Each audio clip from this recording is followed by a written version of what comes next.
Então ele começa a planejar esse livro e ele passa, né, o Hélio parecia, podemos pensar assim, ele firmava compromissos consigo mesmo a partir do que ele dizia para os outros, tá? Se você pega cartas do Hélio que ele manda na mesma época para 4 pessoas diferentes, ele fala para as 4 pessoas diferentes do projeto de livro, de que ele só estava fazendo isso, que era o grande trabalho que ele estava fazendo em Nova York naquele momento, que ele estava fazendo assim, assado, etc e tal, as referências que ele estava tendo, tá? Ele começa a escrever esses textos.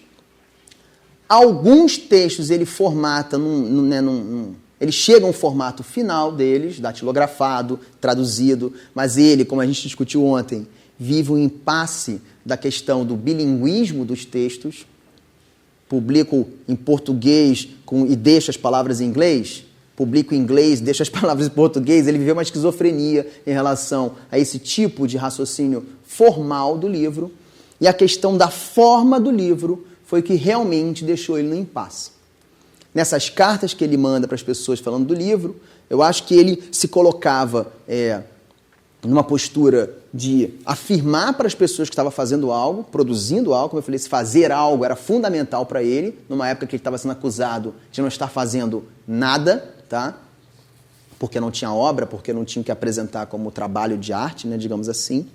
Mas, ao mesmo tempo, isso começou a criar, e aí eu já estou entrando aqui numa certa psicologização que a gente pode colocar em xeque mais, né? E ao mesmo tempo eu acho que ele acabou criando uma certa carga de expectativa. Vocês entendem o que eu digo? Ele foi passando para os outros o que estava fazendo e os outros começaram a cobrar dele o livro, óbvio, né?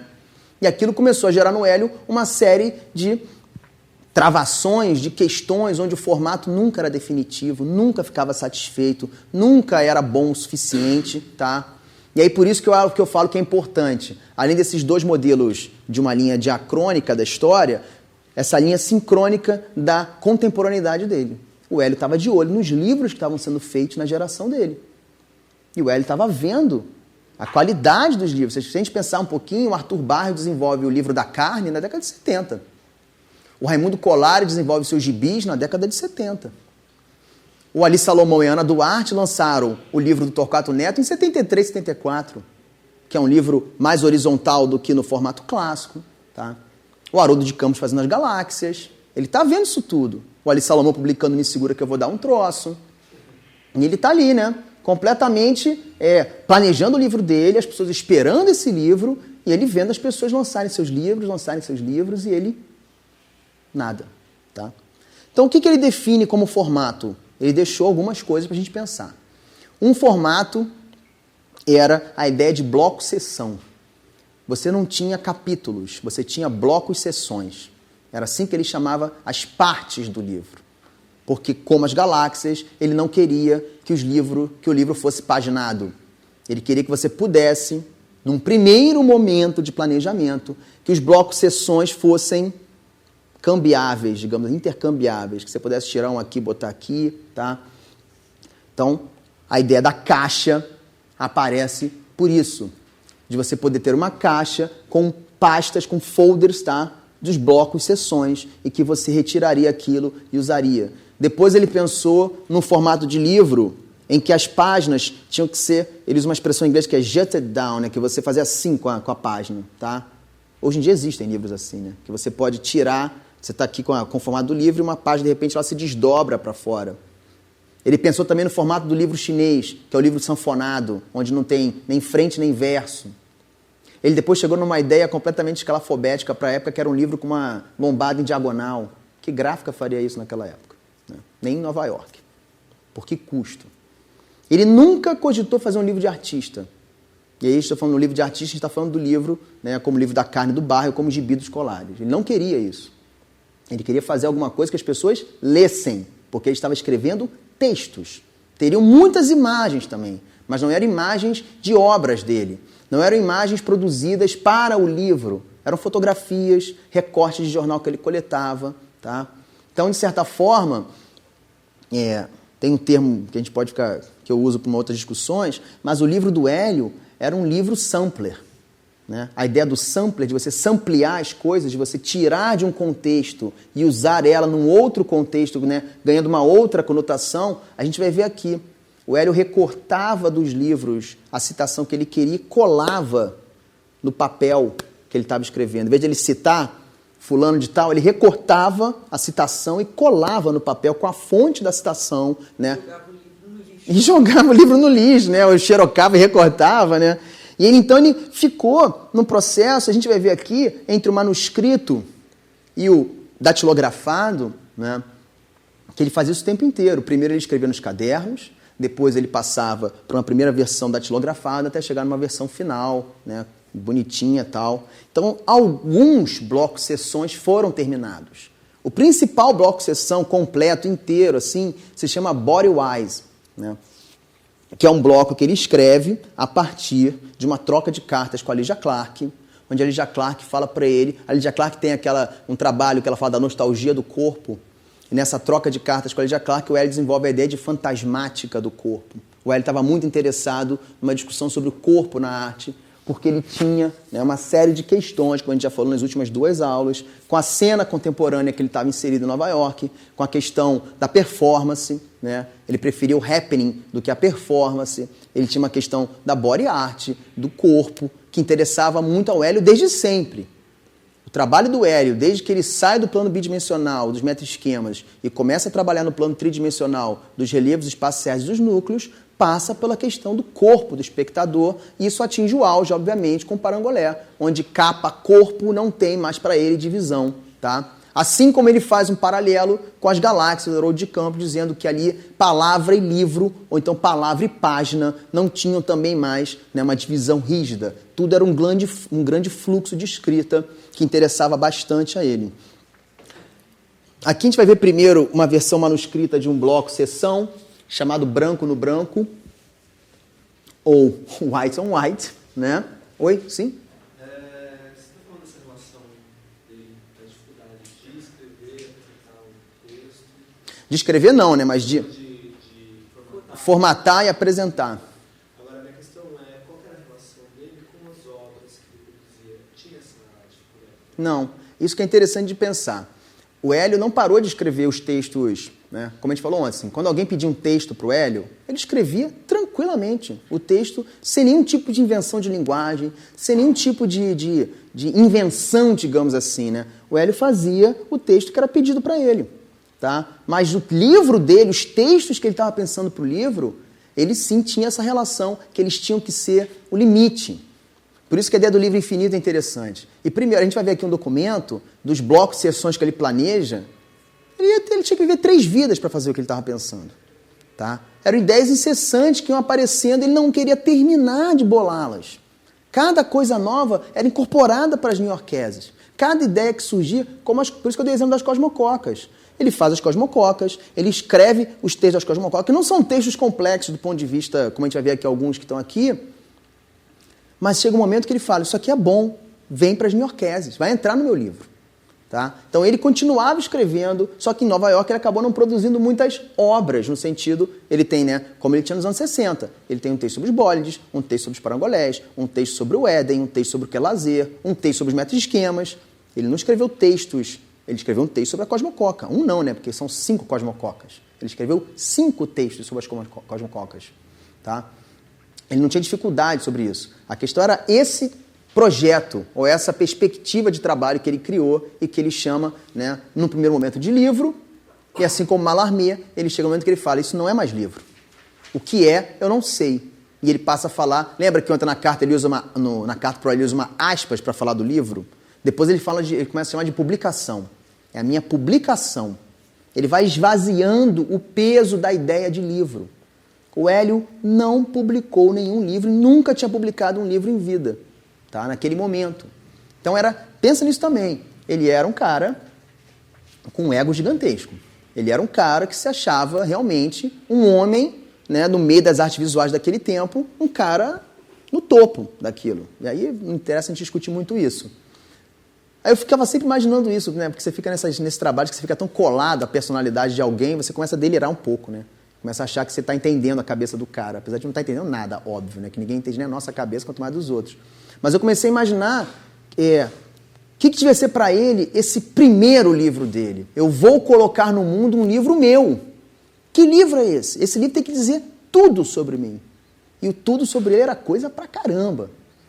Então, acho que tem uma relação complexa aí dele ter optado por esse, vamos chamar, espaço de texto, espaço textual, que é o livro, e não o jornal, e não a Pólen, a revista, não a Nave Louca, porque isso ele escrevia, ó, assim. Pediam e ele mandava. Na hora que ele fala livro, ou let-me, Ou leave me. ou leave-me, É. o livro pode ser o verbo livrar, não o outro. Pode, mas esse duplo sentido, livro ou leave me, entendeu? Esse duplo sentido que é legal da palavra. Eu me livro do livro, né? Ou livros. Ou livro, né? Ou livre ou leave me, né? E aí vocês veem como é que ele escrevia os documentos, né? HONYK, que é Nova York, 28 de maio de 74, para bloco sessão branco no branco, inaugurada a 3 de março de 74, White on White, em New Yorkers, tá? Ele anotava, indicando. É por isso que o trabalho que eu fiz foi possível. Ele deixava para você a indicação, ou para ele mesmo, que a gente também falou ontem, né? Se o arquivista escreve, para quem o arquivista está escrevendo, né? Ele deixava para, seja lá quem for, né, a explicação, o lugar, a direção desses textos. Quando ele não anotava no texto que era para as newyorkeses, elas poderiam entrar no... Vocês estão entendendo o lugar complexo de pensar isso? Eu não posso afirmar 100% que isso aqui, no final das contas, entraria no livro. Não tem o livro. E eu também não posso afirmar que os textos que ele não está indicando que seriam para as newyorkeses não entrariam no livro no futuro. Porque ele passou a escrever sem parar em Nova York, como a gente viu ontem. Só observação. Claro. Você falou assim do ego do Hélio. Eu acho que o Hélio tinha uma visão de autor muito mitificada, né? Que, por exemplo, o Andy Warhol fazia uns livros que era ele falando do telefone, e não importava se era bom, se era ruim, ele publicava pronto, né? Claro. Você quer ver um outro modelo disso também, da geração do Hélio? Próximo a Hélio era o Glauber Rocha. O Glauber, com 23 anos, ele publicou, né, um livro que era meio contando uma história do cinema. Né? Depois, com 28 ou 27, ele publicou Revolução no Cinema Novo. Né? Que era uma história do cinema novo. O Glauber escrevia e publicava automaticamente o que fazia. Ele não tinha a mitificação do lugar do autor, como você acabou de dizer, que é um caminho para pensar. O Hélio se colocou, por isso que eu falo às vezes que ele se colocou num beco sem saída, de expectativa, de transferência de expectativa. Porque o Hélio não falava que ia escrever um livro para o cara da esquina. O Hélio falava que ia escrever um livro para o Mário Pedrosa. O Hélio falava que ia escrever um livro para o Haroldo de Campos. O Hélio falava que ia escrever um livro para o Quentin Fiore, entendeu? Eram caras assim que, tipo, ok, você é um gênio, eu quero ver seu livro. A carta que ele fala pela primeira vez o nome conglomerado é uma carta para o Mário e para a Mary Pedrosa. Em 75, quando ele joga a toalha. Ele joga a toalha do livro. Ele fala, ó... Agora o meu trabalho se chama conglomerado, eu estou começando a fazer... Porque cada bloco-sessão era uma pasta, era um folder, que ele ia botando esses textos, os manuscritos datilografados, as fotos, e aquilo ia para dentro de um arquivo. De repente ele olhou aquele arquivo e falou, qual é o formato do meu livro? E foi tudo isso que foi queimado? Eu acho que sim, porque o que foi queimado também é o terceiro segredo, sétimo segredo de Fátima, sei lá qual é o segredo da Fátima, né? Um dos segredos de Fátima. A gente nunca sabe, nunca vai saber exatamente. Vocês entendem o que eu estou dizendo? Não estou fazendo nada de má fé, não. Estou dizendo que é difícil. A família não. Se a família diz para todo mundo que queimou tudo, é porque isso mexe com o valor de obra. Se eu falo para você que 90% foi queimado e eu tenho meta-esquema na minha parede, se eu falo para você que 50% foi queimado, é menos, entendeu? Você fica num lugar ali. No primeiro momento, o César Oiticica, no dia do incêndio, totalmente emocionado, transtornado, falou isso. Falou 90% foi queimado. Aquilo ali foi todo mundo saiu correndo, né? Salve-se quem puder. Depois o Cezinho Oiticica Filho veio e falou, não, calma. O IBRAM foi lá, né? O Instituto Brasileiro de Museus, levou uma série de museólogos, restauradores. Eles estão restaurando muita coisa. Agora, o arquivo em papel, porque a gente tem que lembrar que não é só incêndio, né, gente? Para apagar o incêndio, joga-se água. E eu vi um pouco. Né? Teve uma galera que no dia que teve incêndio, teve gente que foi lá e fotografou e botou na internet na hora. As fotos são inacreditáveis, né, cara? Mas pode se apagar o incêndio com outro tipo de... Mas com pó, cocaína? Não, com hidrante... com o... Esqueci o nome disso. Qual que é o nome disso, gente? Extintor, muito obrigado. Né? Bom, então só para mostrar aqui esse modelo, né, de escrita dele, de um bloco seção, manuscrito. Vocês veem que ele já trabalha com toda a espacialidade no próprio manuscrito, pensando como seria isso datilografado.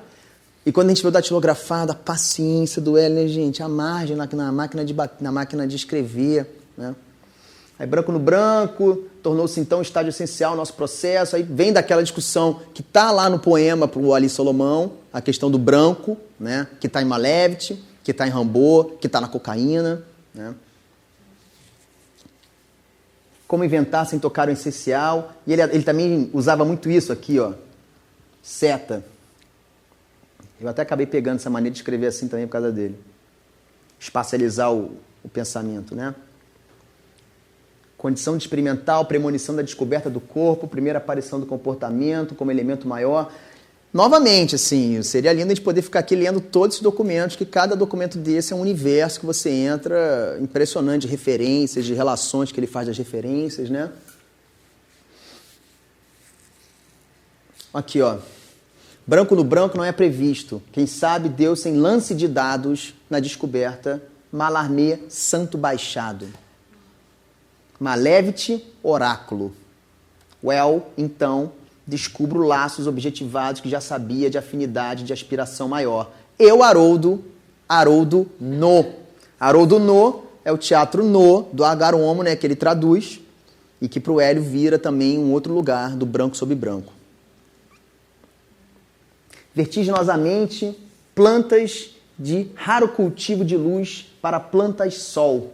Premonição do novo, que nunca visto, que inaugura o sonho mais tarde vislumbrado por Artaud.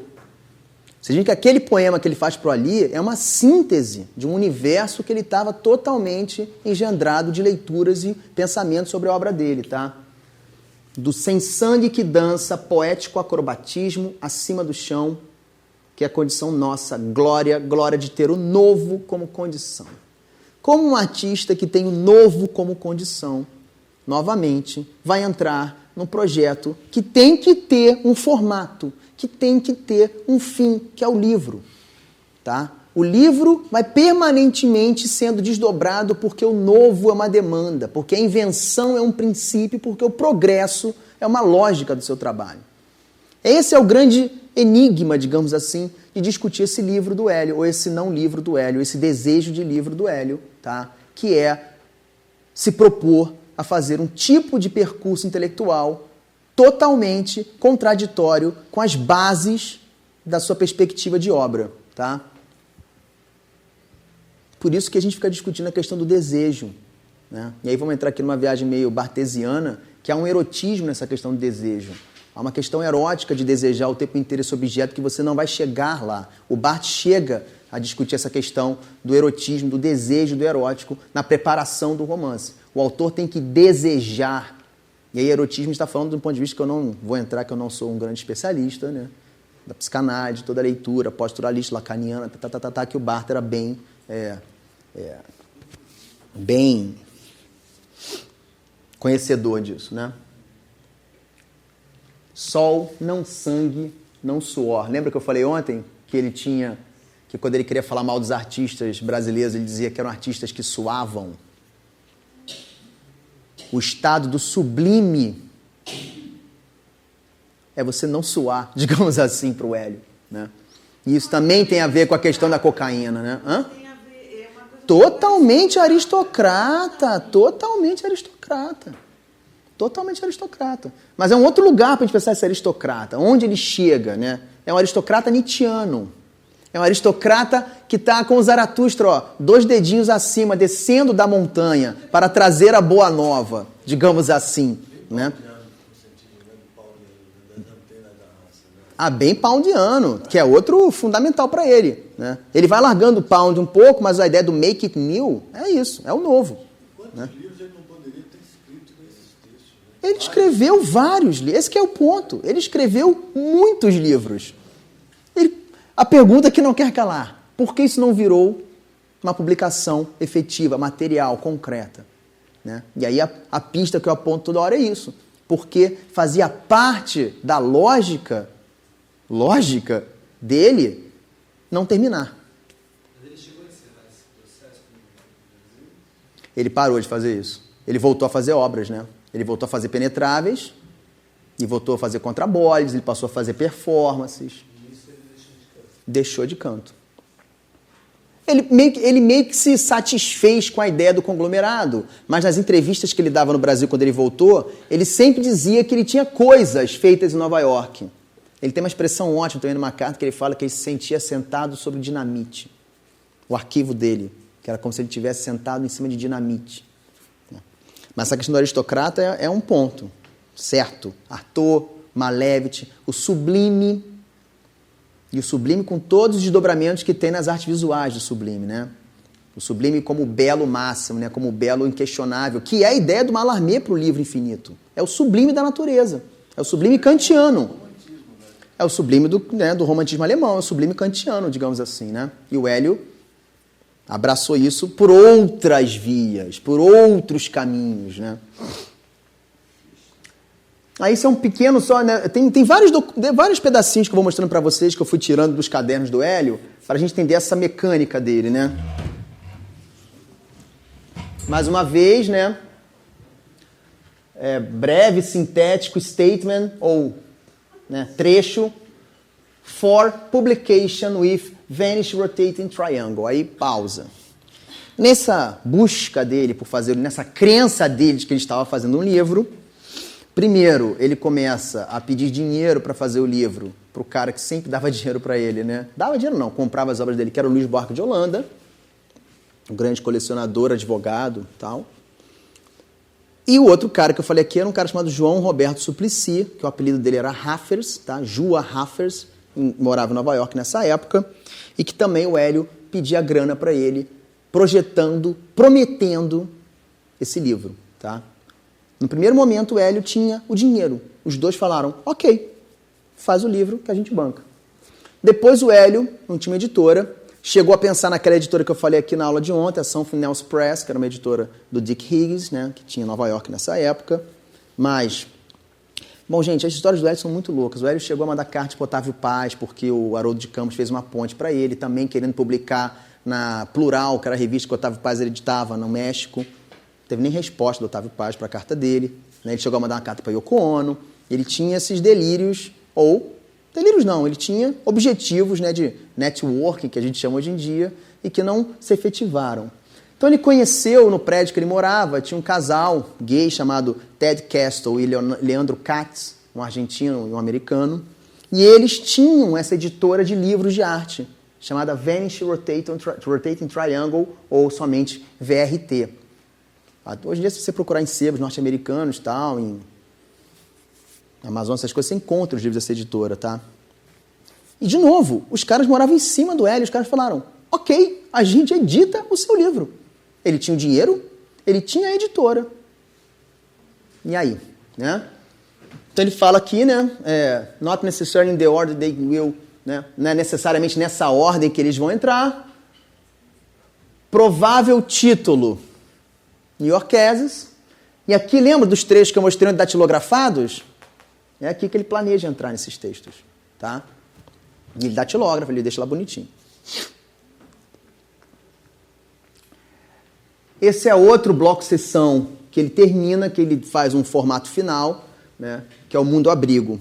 O Mundo Abrigo tem a ver com trabalhos do Hélio dos anos 60, como Crer Lazer e como Éden, que era essa ideia da arte ambiental. Tá? E aí é um desdobramento do pensamento do Hélio sobre essa questão da arte ambiental. E aí a gente começa a ver a cabeça do Hélio escrevendo esses textos. As datas do lado, porque ele fazia primeiro as anotações manuscritas. Então, 16 de julho de 73. Nossa, quase 40 anos atrás, certinho, né? Vocês sabem que o nome do Ali nessa época era Sailor Moon, né? Não era Salomão, né? Marinheiro da Lua, né? Marujo da Lua, né?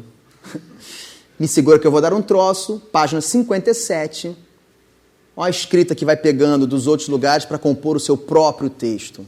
Então, novamente, é um autor muito específico. Não é um autor que quer impor uma certa ideia de texto autoral. É um autor que quer escrever nessa permanente teia de informações nesse formato colaborativo, tá? Aí ele cita ali a parte, osso do meu osso e carne da minha carne pode ser chamado homem porque nasceu de mulher. Equação, tela de possibilidades, screen of possibilities, perdida inocência no jardim do Éden, que era o nome do grande ambiente que ele faz na Whitechapel em 69. 27 de outubro de 73, mundo abrigo, abrigo guarida, chegada gradativa, uma experimentação coletiva, o dia a dia experimentalizado, não exclui, dirige-se ao que é vida, a opção individual é a única que pode optar pelo experimentar como exercício livre, explorar, solto nas amarras, ou seja, há o desenvolvimento de um pensamento estético teórico dentro de uma estrutura poética de escrita. 4 de agosto de 73, vejam vocês que não é uma ordem cronológica, julho, outubro, agosto, tá? Ele vai escrevendo essas anotações e depois ele monta esses textos. Há uma lógica da montagem desses textos. Pensem nas cosmococas, no quase cinema, um slide, o outro, né? Há uma sequência de slides nas cosmococas que são montagens.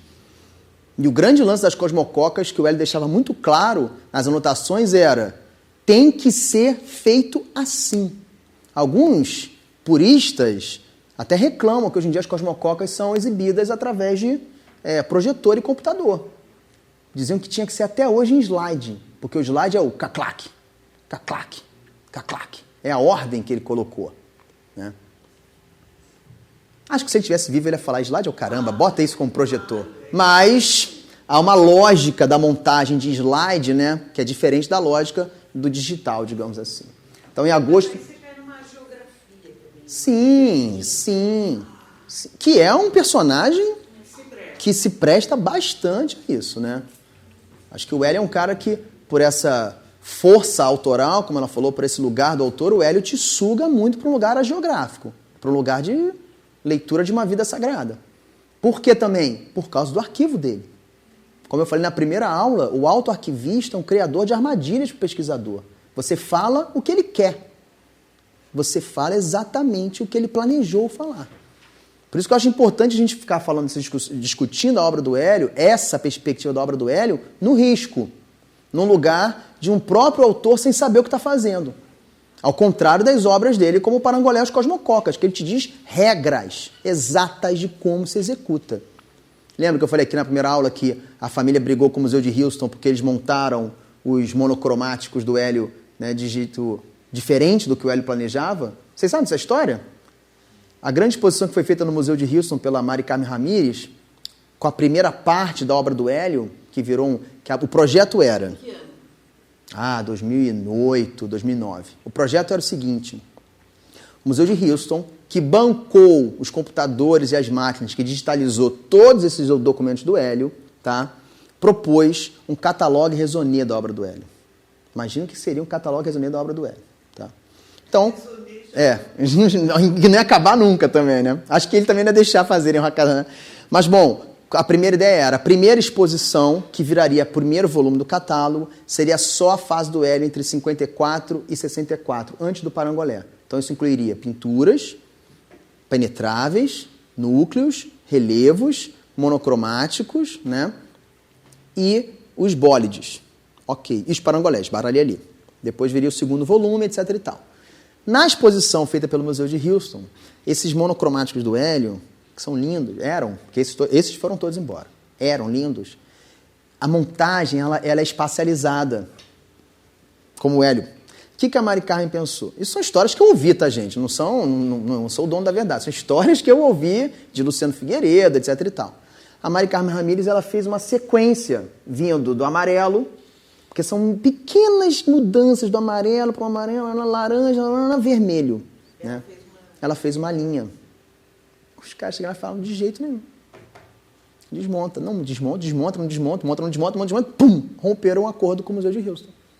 Então você tem um volume do catalogue raisonné, que é lindo, aliás, mas também brigaram por causa do texto, porque a geografia é complexa. A própria iniciativa da Lisete Lanhado, né, do Itaú Cultural, O problema que deu ali foi que a Elisete Lanhado ela inventou um negócio chamado... não vou lembrar também agora. Como é que era o nome que ela fez? Bom, ela inventou uma forma de você pesquisar os documentos por vizinhanças. Ela não reorganizou o arquivo, mas ela colocou uma espécie de busca em que ao invés de você ter que seguir a sequência do 1 ao 1000, vamos por assim, por afinidades, por palavras-chave.